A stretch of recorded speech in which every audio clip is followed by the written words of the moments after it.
সমাজৰ সামগ্ৰিক উন্নতিৰ বাবে কাম কৰক। বহুতৰে এটা ভ্ৰান্ত ধাৰণা আছে যে সফল আৰু কৃতি মানুহৰ লগত সাক্ষাৎ কৰাটো সহজ কথা নহয়। বাস্তৱত এই শ্ৰেণীৰ মানুহৰ লগত সাক্ষাৎ কৰাটো তেনেই সহজ কথা, কাৰণ তেনে মানুহ অত্যন্ত বিনয়ী স্বভাৱৰ হয়। দেখা গৈছে যি যিমান সফল সি সিমান বিনয়ী, অমায়িক। তেনে মানুহৰ মাজত কোনো ধৰণৰ অহংকাৰ নাথাকে, কোনো ধৰণৰ দম্ভালি নাথাকে।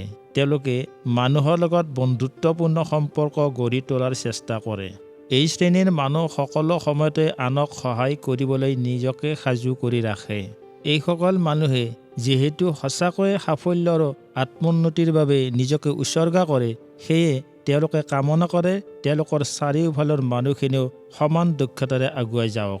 সকলো ক্ষেত্ৰতে সকলো কাম সুকলমে সম্পন্ন হওক। সকলো দিশতে কামবোৰ সুকলমে সম্পন্ন হ'লে সকলো কাম স্বচ্ছন্দে আগুৱাব পাৰে। কাৰণ আমাৰ সমাজৰ ইটো কাম সিটোৰ লগত জড়িত হৈ থাকে। সমাজৰ এটা ক্ষেত্ৰ যদি পিছ পৰি থাকে, তেনেহ'লে আন এটা ক্ষেত্ৰৰ অগ্ৰগতিত বাধা জন্মিব। সেয়ে এটা ক্ষেত্ৰৰ উন্নতিৰ বাবে অন্যান্য ক্ষেত্ৰৰ অগ্ৰগতিও অত্যন্ত জৰুৰী। সফল মানুহে এই কথাটো গভীৰভাৱে উপলব্ধি কৰিব পাৰে।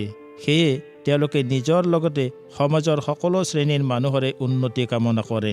তেওঁলোকৰ সেই উদাৰ মানসিকতাৰ বাবে তেওঁলোকে নিজক সকলোৰে সহজলভ্য কৰি তোলে, যাতে সাধাৰণ শ্ৰেণীৰ মানুহেও তেওঁলোকক লগ ধৰিব পাৰে, তেওঁলোকৰ দিহা পৰামৰ্শ বা অন্যান্য সহায় সহযোগিতা লাভ কৰিব পাৰে। এই শ্ৰেণীৰ মানুহে কামনা কৰে তেওঁলোকৰ উত্তৰাধিকাৰীসকল সুযোগ্য আৰু দক্ষ হওক, যাতে তেওঁলোকে ইমান দিনে পৰিচালনা কৰি অহা কোম্পানী বা অফিচ বা খেতিপথাৰ সূক্ষ্মভাৱে পৰিচালনা কৰিব পাৰে। সেয়ে তেওঁলোকে এচাম সুদক্ষ তথা সুযোগ্য উত্তৰাধিকাৰী প্ৰস্তুত কৰি থৈ যাব বিচাৰে। এইবোৰ কাৰণতে এইসকল মানুহক সাক্ষাৎ কৰাটো তেনেই সহজ। মোৰ পৰিচিত এগৰাকী মহিলা এক্সিকিউটিভে এই কথাটো মোক ভালদৰে বুজাই দিছিল। মানুহগৰাকী নিজৰ ক্ষেত্ৰত অত্যন্ত সফল আছিল। তেওঁ কৈছিল, মই এগৰাকী ব্যস্ত মহিলা, তৎসত্ত্বে মোৰ অফিচৰ দুৱাৰমুখত আমনি নকৰিব জাতীয় কোনো বোৰ্ড আঁৰি নথওঁ।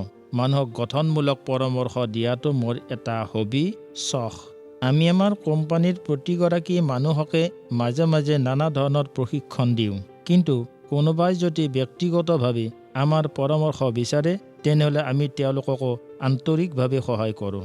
মোৰ গুৰিলৈ অহা প্ৰতিগৰাকী মানুহৰে কথা মই মনোযোগ দি শুনো। তেওঁলোকৰ সেই সমস্যা আমাৰ কোম্পানীৰ লগত সম্পৰ্কযুক্ত হ'ব পাৰে, নহ'বও পাৰে। বহু সময়তে তেওঁলোকৰ সেইবোৰ কথা একান্তভাৱে ব্যক্তিগত হয়, তেওঁলোকৰ পাৰিবাৰিক সমস্যাৰ কথা হয়। যিজন মানুহে নিজৰ কামৰ বিষয়ে আৰু নিজৰ কামক অধিক ভালদৰে কৰাৰ কৌশলৰ বিষয়ে জানিব বিচাৰে, তেওঁলোকৰ লগত কথা পাতি মোৰ আটাইতকৈ বেছি ভাল লাগে। কিন্তু যিসকলে আন্তৰিকভাৱে কোনো কাম নকৰে আৰু মোৰ পৰা পৰামৰ্শ ল'বলৈ আহিও মনোযোগ দি মোৰ কথা নুশুনে, তেনে মানুহৰ লগত কথা পাতিব লগা হ'লে মই অত্যন্ত বিৰক্ত হওঁ। এই শ্ৰেণীৰ মানুহে জীৱনত বেছি উন্নতি কৰিব নোৱাৰে।